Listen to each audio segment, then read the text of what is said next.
वीरो मंगलम गौतमो गड़ी मंगलम कुंद कुंदार्यो जैन धर्मोस्तु मंगलम सर्वमंगल मांगल्यम सर्वकल्याणकारकम प्रधानम सर्वधर्माणां जैनम जयतु शासनम जैनम जयतु शासनम। बोलिए अहिंसा परमो धर्म की। देवाय देव श्री महावीर भगवान की। देवाय देव श्री शंभवनाथ भगवान की। आचार्य कुंद कुंद महाराज की। आचार्य गुरुदेव भगवान श्री विद्यासागर जी महाराज की।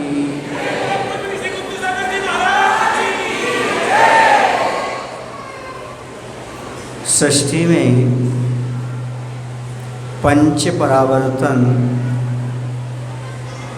करता हुआ ये संसारी प्राणी अनादिकाल से परिभ्रमण कर रहा है, दुख उठा रहा है और जहाँ पर परिवर्तन होता रहता है उसका नाम ही संसार होता है। संसरणः इति संसारः, परिवर्तन स्वरूप संसार है। जहाँ परिवर्तन होता रहता है उसका नाम संसार है। देखो, संसार में रहते हुए भी जो पिछिका परिवर्तन करते हैं उनका पंच परावर्तन बहुत जल्दी समाप्त हो जाता है। जो पिछिका ग्रहण करके चलते हैं उनका तो अति निकट कल्याण हो जाता है, लेकिन जो लोग इस पिछिका को देने का लेने का भी सौभाग्य प्राप्त करते हैं वह भी भव्य आत्माएं हुआ करती हैं। उसके साथ ही जो लोग बैठ कर के एक एक घंटे प्रतीक्षा करते रहते हैं कौन पिछी देगा कौन लेगा, अनुमोदना करते हैं, उनका भी बहुत जल्दी कल्याण होने वाला है। मन से, वचन से, काय से, कृत से, कार्य से, अनुमोदना से 9 प्रकार का पुण्य जैन दर्शन में प्रत्येक व्यक्ति अपने हिसाब से कमा सकता है, कमा लिया करता है। पिछिका परिवर्तन क्यों होता है? मुनि महाराज पिछिका क्यों ग्रहण करते हैं? कारण क्या है? पिछिका में 5 गुण हुआ करते हैं।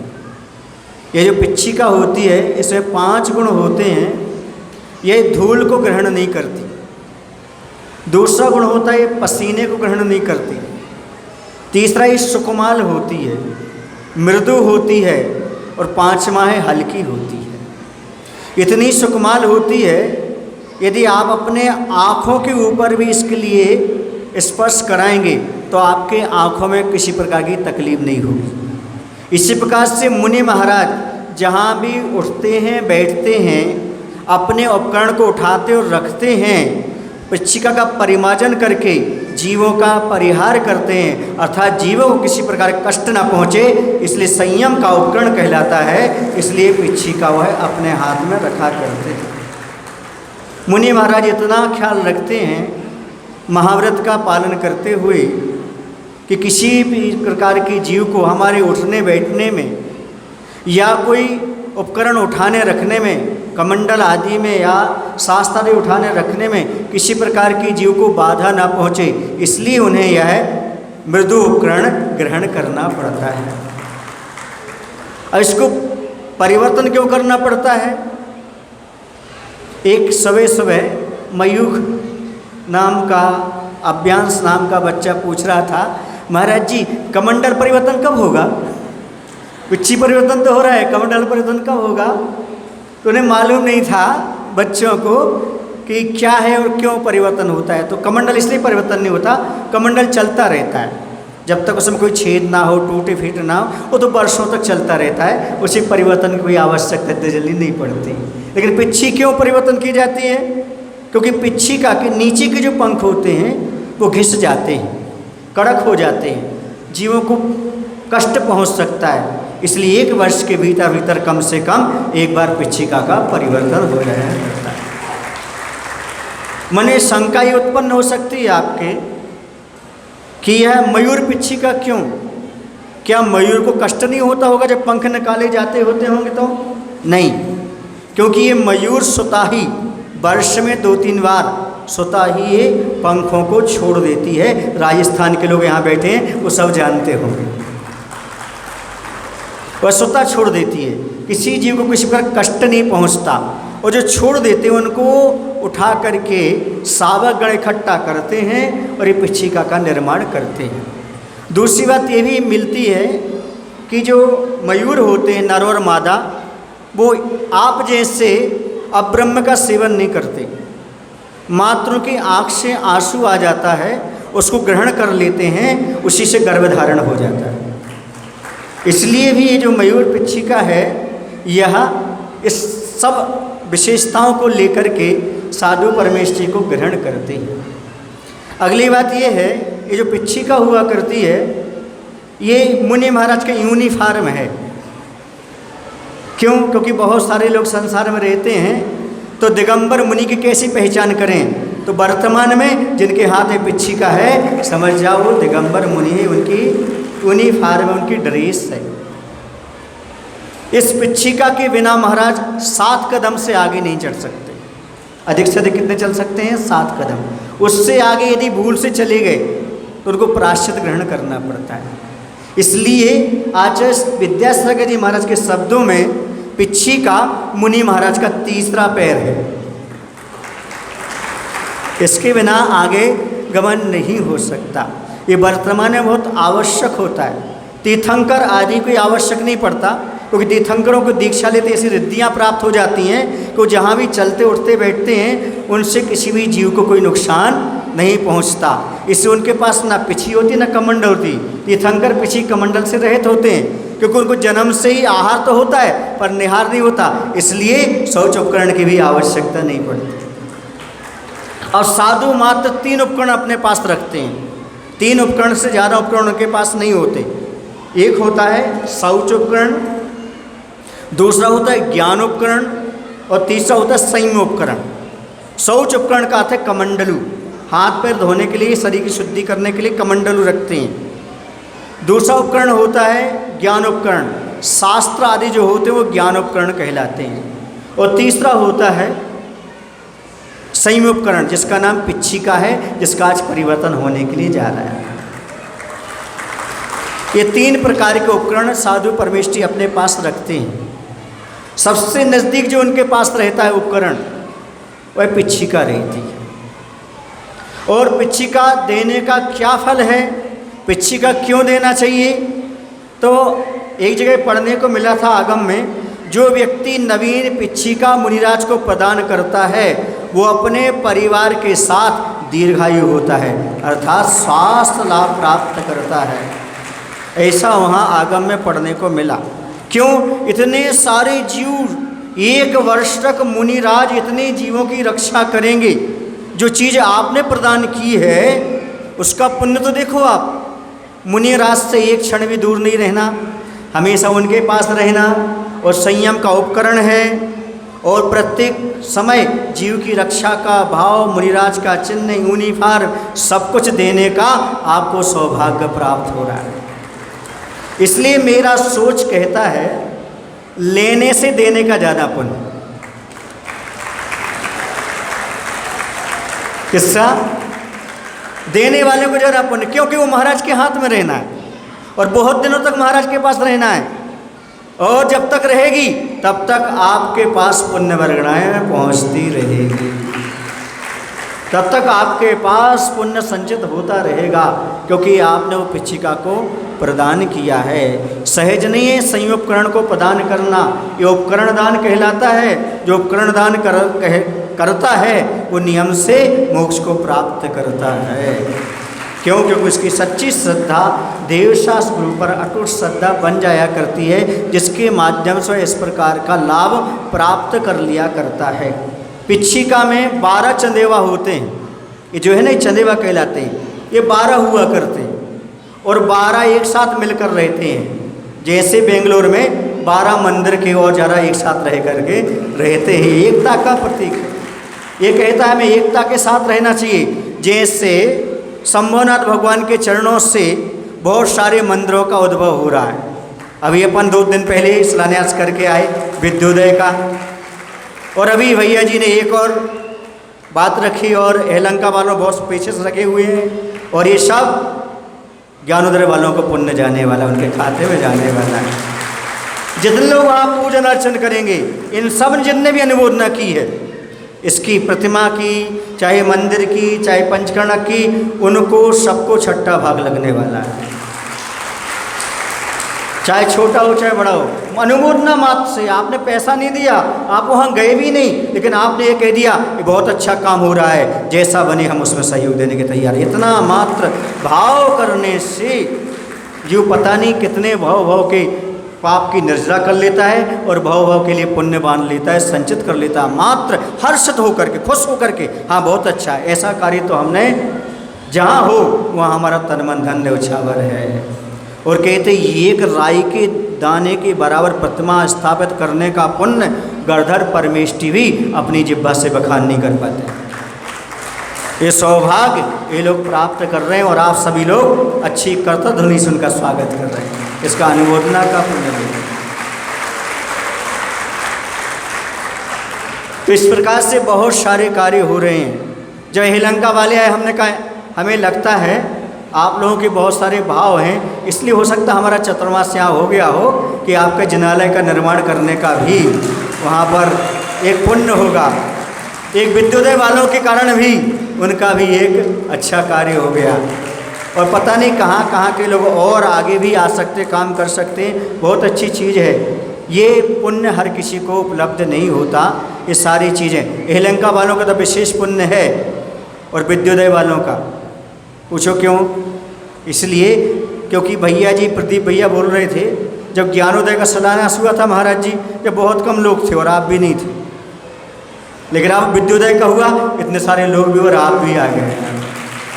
ऐसे ही शायद आगे हो सकता है हेलंका वालों का भी ऐसा सौभाग्य प्राप्त हो जाए। इस प्रकार से पुण्य की अनुमोदना होती है, लेकिन वो पुण्य धीरे धीरे फला, और ज्ञानोदय से बट वृक्ष के रूप में शाखाएं फैलती चली जा रही हैं। ये आप मान करके चलिएगा।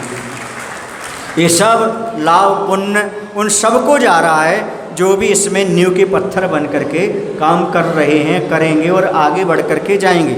अगली बार जिन्होंने भी चतुर्मास का निवेदन मैसूर आदि जाकर के, श्रवण गोलक आदि जाकर के किया है, मैं नाम तो सबके नहीं लूँगा मंच पर, उन सबको इस चतुर्मास से जो भी उपलब्धियाँ हुई हैं उनका छठा अंश उनके पास मिल जाएगा। उनके भी पुण्य जो आचार्य भगवान के पास गए थे, उन्होंने निवेदन किया था, ये सारा का सारा पुण्य सब ने, इसके साथ साथ घर बैठे जिनने अनुमोदना की है उनका भी अपने आप में बहुत पुण्य की वृद्धि होती चली जाती है। ये सहज काम नहीं होते। अब मान लो आप स्वर्ग पहुंच गए, कहाँ पहुंच गए, और स्वर्ग में किसी ने पूछा भैया तुम किसकी कृपा से स्वर्ग आए हो?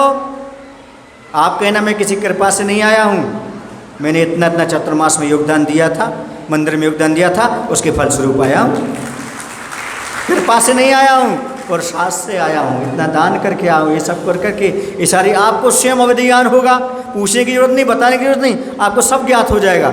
हमने कितना कितना सहयोग दिया, कितना कितना काम किया, उसका फल है। जब वहाँ स्वर्ग में जाते हैं तब मालूम पड़ता है, अभी मालूम नहीं पड़ता। देखो ये तो सामान्य व्यक्ति था, ये हमसे ऊपर वाला देव बन गया, और हम तो सबसे मुखिया थे, हम नीचे रह गए। क्यों? क्योंकि तुमने हर चीज़ में प्रश्न चिन्ह खड़े किए थे। काम तो किए थे तुमने, लेकिन हर चीज़ में प्रश्न उठाए थे, इसे तुम नीचे ही रह गए, तुम्हें कोई उठाने वाला नहीं मिला। उसने सहज से सब कुछ किया था, प्रश्न चिन्ह नहीं उठाया था, इसलिए ऊपर चला गया। वो देख करके सम्यसन हो जाएगा तुम्हें, वही सम्यसन। ये सब किसकी महिमा है? एक नौकर सा फिरता था, आज हमसे ऊपर हो गया, और हम मालिक बने फिरते थे, हम नीचे बैठ गए। उस समय जब वो अंदर टीस आती तब मालूम पड़ता है कुंतु सर सही कहते थे, हर चीज़ें प्रश्न नहीं उठाना चाहिए, दूध से दही, दही से मई, और जो महाराज जी ने कही वो सही कह देना चाहिए, तो काम हो जाए। ये अभी पुण्य नहीं फलता, अभी नहीं होता, वो आगे चल करके सारा खुलता है, सारा चिट्ठा सामने आता है, तब लगता है हे भगवान मैंने क्या किया था, मुझे ऐसा करने नहीं चाहिए था, मुझे ऐसा नहीं ऐसा करना था। ऐसे भाव अपने आप वहाँ पर क्या होते हैं, उत्पन्न हो जाते हैं। जिनने मन वचन काय से अच्छे ने वो न किए, वो देखेंगे आगे चल करके उनके लिए कितना अच्छा प्राप्त होने वाला है, कितना आनंद आने वाला है, वो इस प्रकार से होते हैं। भाई हम साधु लोग हैं, हम लोग कभी किसी से कोई विकल्प, कोई बैर, कोई चीज़ नहीं रखते। 3 चीज़ें याद रखो, एक आँखें, दूसरे समुद्र और तीसरे साधु अपने पास कोई कचरा नहीं रखते।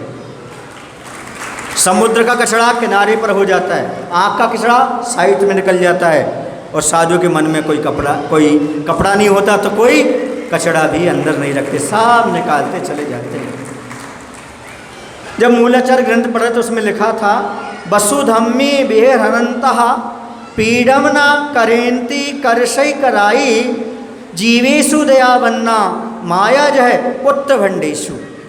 उसमें एक गाथा मिली, मुनि महाराज कैसे रहते हैं, समाज के बीच में कैसे रहते हैं।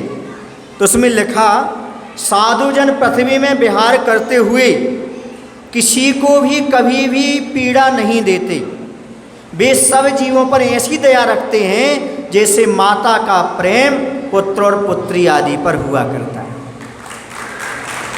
जैसे एक पिता, एक माँ अपने बच्चों पर प्यार प्रेम रखती है, ऐसे उनके माध्यम सबको प्रेम मिलता रहता है, किसी जीव को कोई कष्ट कहीं पर नहीं पहुँचता। इसे तो आप तो कहते माता पिता तुम मेरे, सच्चे गुरु हमारे। क्यों? क्योंकि आगम कहता है गुरु महाराज विहार करते हुए साधु प्रवेश इस प्रकार का रखते हैं। यदि अपना बेटा नाक भी बहा रहा हो तो अभी राजा बेटा बोलती माँ तो क्या बोलती है, पर तो तुम तो अच्छी बात हो, नाक की बात करते हो, इसे तुम तो राजा बेटा बेच नहीं।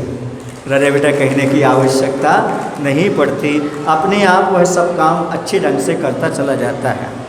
अगली बात आती है, पिच्छिका में लगभग 400-500 पंख होते हैं और वे कैसे हिल मिल करके जीवों की रक्षा करते हैं। ऐसे ही एक दैवोदय संघ आचार्य के आशीर्वाद से जो बहुत सारे मिल करके और जीवों की रक्षा करने में लगे हुए हैं। ये पिच्छिका अपने आप, यहाँ भी दैवोदय के बहुत सारे सदस्य हैं, बहुत सारा काम कर रहे हैं, वो भी जीव रक्षा में अपना बहुत बड़ा योगदान दे रहे हैं। ये भी संयम की ओर आगे बढ़ने का प्रयास कर रहे हैं, जितना भी वो सहयोग दे रहे हैं वो बहुत बड़ा काम कर रहे हैं।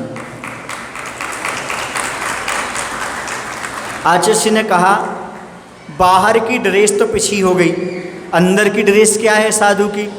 सम सत्तु बंधु भगो सम स्वह दुखोपशंस निंद समो सम नोटु कंचनो पुनो जीवित मरणे समो शमणो जीवित मरणे समो शमणो।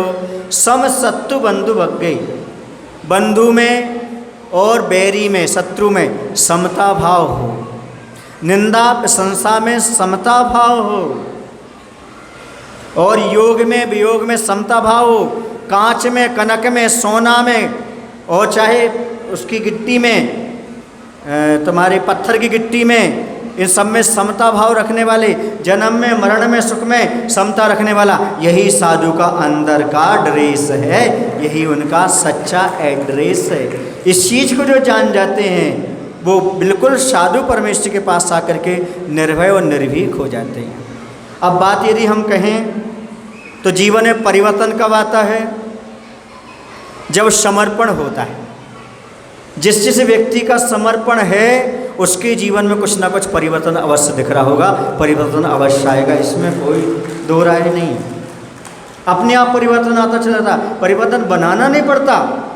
समर्पण मिट्टी को गागर बना देता है, समर्पण नदी को सागर बना देता है। समर्पण की महिमा कहाँ तक कहूँ बंधु? समर्पण भक्त को एक दिन भगवान बना देता है। ये समर्पण अपने आप में भगवत सत्ता को प्रकट करने की क्षमता रखता है। इसलिए जिन जिन ने समर्पण किया है उसके जीवन में अपने आप परिवर्तन हुआ करता है। अब देखो, ये पिच्छी आप करोड़ रुपए भी रख दोगे तो नहीं दूंगा मैं, फिर क्यों, कब दूंगा? ये अमूल्य है, इसका कोई मूल्य नहीं है, इसलिए इसे अमूल्य चीज़ लेकर ही दिया जा सकता है। और अमूल चीज का नाम है संयम।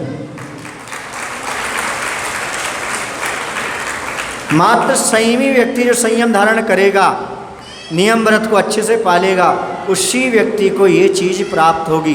करोड़ों रुपए हैं वहाँ पर फीके पड़ जाते हैं, अरबों रुपए वहाँ पर फीके पड़ जाते हैं। मात्र तुम्हारे अंदर के परिणाम जो परिवर्तन है वो आपके यहाँ पर काम आता है, चाहे देने का सौभाग्य मिले और चाहे लेने का सौभाग्य मिले।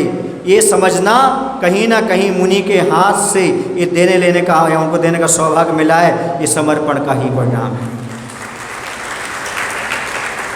ये अपने आप में आपके लिए बहुत आगे चल करके काम करेगा। कहीं भी आप पहुंच जाओगे और आपके लिए मान लो दिग्भ्रमित भी हो गए आप, और आपको कहीं जंगल में मुनि महाराज दिख गए, कहीं भी दिख गए ये पिछीधारी, और आपको जाते स्मरण हो गया देख करके, अरे किसी पर्याय में मैंने किसी महाराज को पिछी दी थी, उनसे ली थी, तत्काल सम्मसन प्राप्त हो जाएगा। उसी समय से तुम्हारा संसार चुल्लू भर वचनस्थ हो जाएगा। ये सहज नहीं इसमें हाथ लगाना, इसमें हाथ लगाने भी मिल जाए तो समझो बहुत बड़ा पुण्य का योग है आपका, बहुत बड़ा पुण्य हाथ लगाने मिल जाए आपके लिए। तो लेने देने की तो बहुत बड़ी बात है और दूर की बात है, इतना भी सौभाग्य मिल जाए तो बहुत बड़ी चीज़ है। क्यों? क्योंकि अंदर के परिणाम निर्मल चाहिए।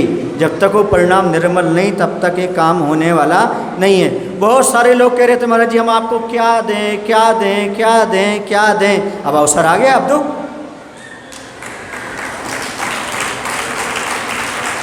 क्या?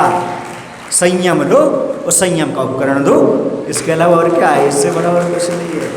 ये सबसे बड़ा दुर्लभ योग संयोग आप लोगों के सामने बीच में प्राप्त हो रहा है। अगली बात ये कहना चाहता हूँ, यहाँ पर 5 महीने बीत गए। कितने बीत गए? 5 महीने बीत गए। समय तो सबका बीतता है, लेकिन बहुत बड़ी बात ये है, विशेषता ये है कि ये संयम मार्गना के साथ बीत गए, संयम के साथ। और इस चातुर्मास में तो 3 चीज़ें विशेष हुई हैं। त्रिवेणी के साथ चातुर्मास हुआ, एक तो साधना, दूसरा स्वास्थ्य और तीसरा प्रभाव। साधना, स्वास्थ्य और प्रभावना, तीनों के साथ त्रिवेणी के साथ ये चातुर्मास संपन्न हो गया। लेकिन एक बात जरूर कहूँगा मैं, ये चातुर्मास आपका निर्विघ्न संपन्न नहीं हुआ। ये चातुर्मास आपका निर्विघ्न संपन्न नहीं हुआ, बल्कि सानंद निर्विघ्न संपन्न हुआ।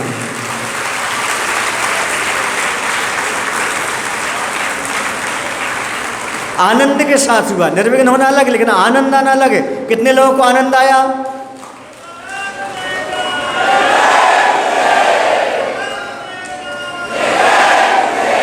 हाँ, आपके खिले चेहरे बता रहे हैं कि आपको अभी भी आनंद आ रहा है।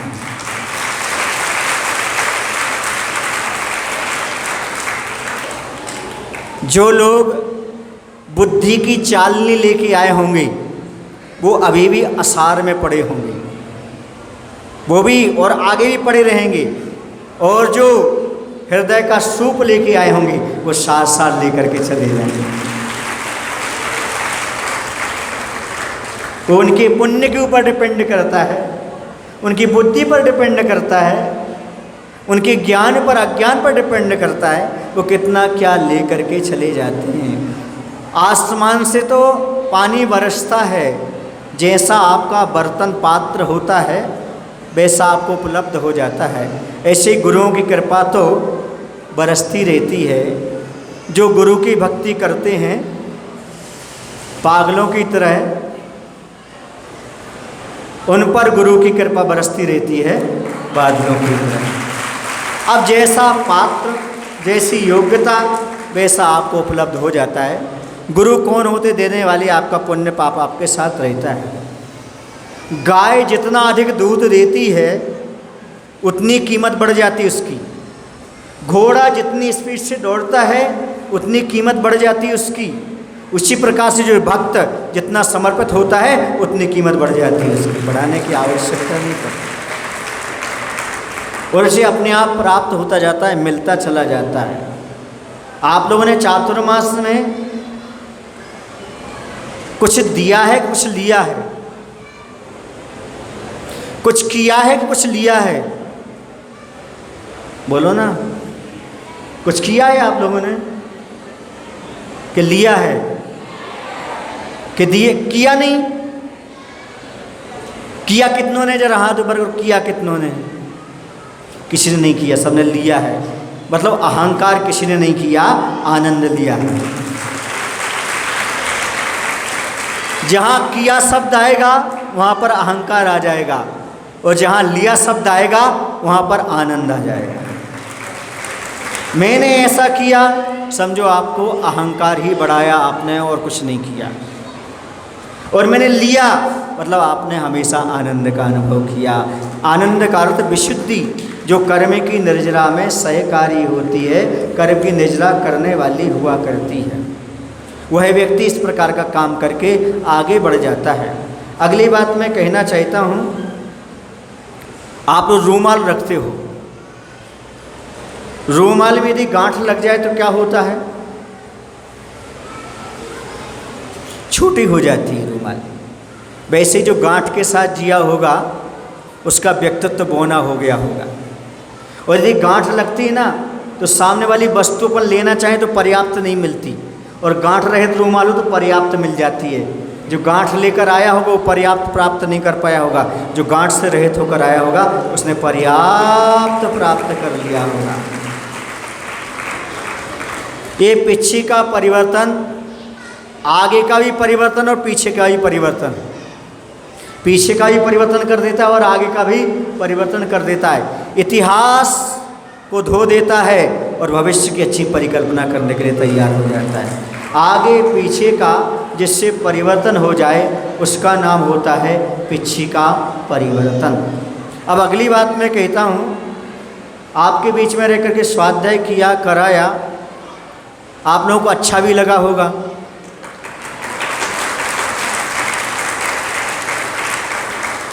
ये किसकी कृपा है? सुन लो। गुरु नामेव माहात्म्यम यद्यपि स्वादु यद वचः तरुणाम ही स्वभाव सौ यत् फलम स्वादु जायते। यदि आप लोगों को मेरे वचन सरस और स्वादु लग रहे हैं तो ये मान करके चलिए मेरे गुरु महाराज का महत्व है। क्यों? क्योंकि यह वृक्षों का ही स्वभाव है जो अपने मीठे मीठे फल उगाया करता है। फल मीठा लग रहा है तो सब फल का कुछ नहीं है, ये सब वृक्ष का महत्व है। ऐसे ही यदि आपको मेरी बात अच्छी लग रही है, ये मेरा कुछ नहीं है, ये सब गुरु महाराज की कृपा का फल है जो आपके लिए प्राप्त हो रहा है, आपको मिल रहा है। देखो, पहले के ज़माने में कैसेट होती थी। कैसेट जानते हैं आप लोग? कैसेट होती थी, उसके अंदर एक वायर रहता था ना, काला काला वायर रहता था। हाँ, यदि वो कैसेट कुछ बोल रही है तो उसमें कैसेट का कुछ नहीं है, वो कहीं से आवाज़ आई है। ऐसे ही ये कैसेट बोल रही है, इसका कुछ नहीं है, कहीं से आवाज़ आई है। यदि कैसेट फंस जाती है, कैसेट का दोष। यदि कुछ आपको गलत मिला हो, अच्छा आपके लिए कोई पीड़ा पहुंची है, वो सब मेरा है, और जो कुछ अच्छा हुआ है वो सब गुरु महाराज का है, ऐसा मान करके चलता है। अब चूँकि इतने सारे लोग द्वारा अब यहाँ 2 दिन के भीतर मिलेंगे, नहीं 2-3 दिन के भीतर, तो सभी से यही कह देता हूँ, छोटे से लेकर बड़े तक के सारे लोगों ने 7 वर्ष से लेकर के 70 वर्ष से ऊपर तक के सभी लोगों ने अच्छी तरह से लाभ प्राप्त किया। और सारे लोग प्राय करके नए नए रहे हैं, क्योंकि उनके लिए पहला चातुर्मास मिला है। ये स्वाभाविक है, पहली बार मिला तो गलती तो होगी, बोलो ना, हुई है ना? हाँ, तो हम सबको क्षमा करते हैं।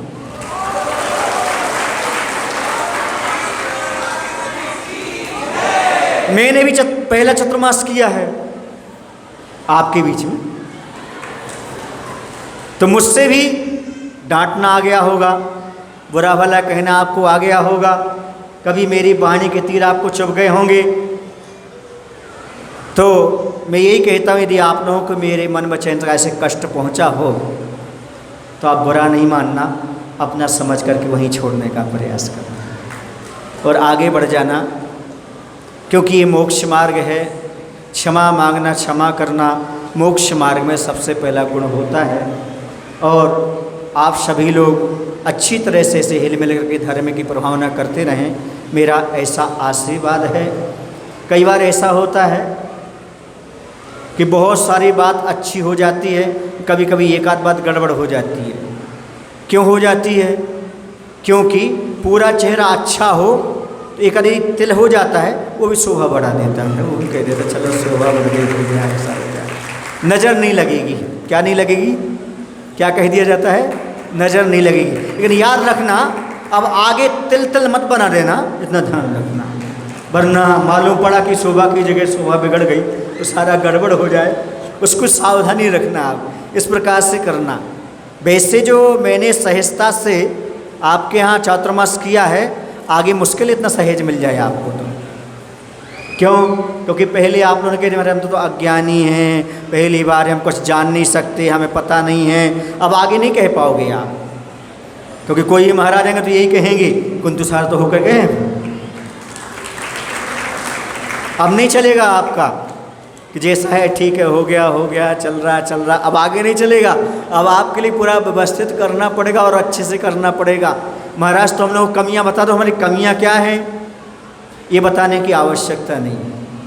ये आप लोग सब जानते हैं, सब मालूम है, क्योंकि इंसान वही है जिसके पास थोड़ी सी कमी रह जाती है। यदि पूर्णता हो जाए वो तो भगवान ही हो जाए, फिर तो कहने का क्या है। थोड़ी बहुत कमियां भी होती रहती हैं, लेकिन इतना अवश्य है यहाँ पर सब लोग हिल मिल करके काम करते हैं। और मेरा ऐसे आशीर्वाद है, जैसे अभी आप लोग सब अपने हिसाब से काम करते चले आए हैं, ऐसे अपने हिसाब स्वतंत्र होकर के काम करते रहें। मेरा ऐसे ही आप सभी लोगों के लिए आशीर्वाद है। और इतना सारा स्वाध्याय जो आप लोगों को कराया है, उस स्वाध्याय का अच्छे से आप लोग आगे मनन चिंतन करना, और भी आप लोगों के पास वो व्यवस्थित हो, उसको और सुनते रहना और पढ़ते रहना, ताकि आपका आगे और याददाश्त बनती रहे। इसके साथ ही साथ स्वाध्याय की परंपरा संध्या काल में युवकों की तरह होना चाहिए। युवक लोग 10-20 बैठ कर के कम से कम स्वाध्याय प्रारंभ करें, अच्छी तरह से स्वाध्याय करें, ताकि सभी को उसका लाभ अच्छी तरह से प्राप्त होता चला जाए। अगली बात, जिन लोगों ने फॉर्म भरे हैं, आपको पता है पीछे तो कहीं एक जगह जाएगी, लेकिन ले हम बहुत से लोगों से सकते हैं। मैंने पहले कह दिया, लेने से ज़्यादा पुण्य किसका है? देने का है। क्यों? क्योंकि यह महाराज के पास रहने वाली है। लेकिन जो आपने नियम भरे हैं उसे ईमानदारी के साथ पालन करना, ताकि आपका वह लेना सार्थक हो जाए, देना आपको सार्थक हो जाए, तभी इसमें आपका कल्याण होने वाला है। इस बात को हमेशा याद रखना। ये मात्र उपकरण का लेना देना प्रभावना तो है, लेकिन साथ में नियम बनने के लिए। किसके लिए? कुछ लोग आए थे, महाराज जी हमें दे दो पिछी, उनके पास पहले से थी। मैंने उनसे कहा भाई ये नियम में बांधने के लिए है, आपको देने के लिए आपके पास पहले से है, इसलिए ज़्यादा रखने की आवश्यकता नहीं है। उन लोगों को लगा होगा कि हमने तो ऐसे ही ले ली थी। ऐसा नहीं, कैसे ही पिछी अपने घर में आ जाए, समझो एक बार आ गई पर्याप्त है। और लोगों को भी लाभ लेना चाहिए, क्योंकि मुनि महाराज बहुत कम आ पाते, बहुत कम चातुर्मास हो जाते हैं। सबके यहाँ सब चीज़ें उपलब्ध हों, प्राप्त हों, ऐसी भावना है। और देखिए चातुर्मास में जिन जिन लोगों ने, शासन ने, प्रशासन ने, अन्य लोगों ने, समाज ने, कमेटियों ने, अन्य लोगों ने जो कुछ भी सहयोग किया है, उन सब के लिए हमारा आशीर्वाद है। इसके साथ साथ जो भी देवी देवताओं ने भी आकर कार्य निर्वहन संपन्न कराया है, उनको भी हमारा आशीर्वाद है। वो भी इस प्रकार से धर्म की प्रभावना में अपना सहयोग देते रहें और धर्म की प्रभावना आगे भी करते चले जाएं, ऐसा हमारा आशीर्वाद है। इसमें जो भी त्यागी गण लोगों ने सहयोग दिया है, चाहे ब्रह्मचारी धीरज ने दिया हो, चाहे बहनों ने दिया हो, चाहे ऋषभ भैया और भी जिनने दिया हो, प्रदीप भैया भी आए जिन लोगों ने, उन सबको भी हमारा आशीर्वाद है। उनका मोक्ष मार्ग ऐसे ही निरंतर आगे बढ़ता रहे। ये सब श्रेय आचार्य भगवंत को जाता है। तो आचार्य भगवंत को नमस्कार करते हुए मैं कहता हूँ गुरु महाराज के चरणों में कि तरणी विद्यासागर गुरु, तारो मुझे ऋषिश, करुणा करो, कर से दो आशीष। यही प्रार्थना आपसे अनुनय से कर जोर, पल पल पग पग बढ़ चलूं मोक्ष महल की ओर, मोक्ष महल की ओर। बोले अहिंसा परमो धर्म की। आचार्य कुंद कुंद महाराज की, आचार्य उदय श्री विद्यासागर जी महाराज। सागर जी महाराज की।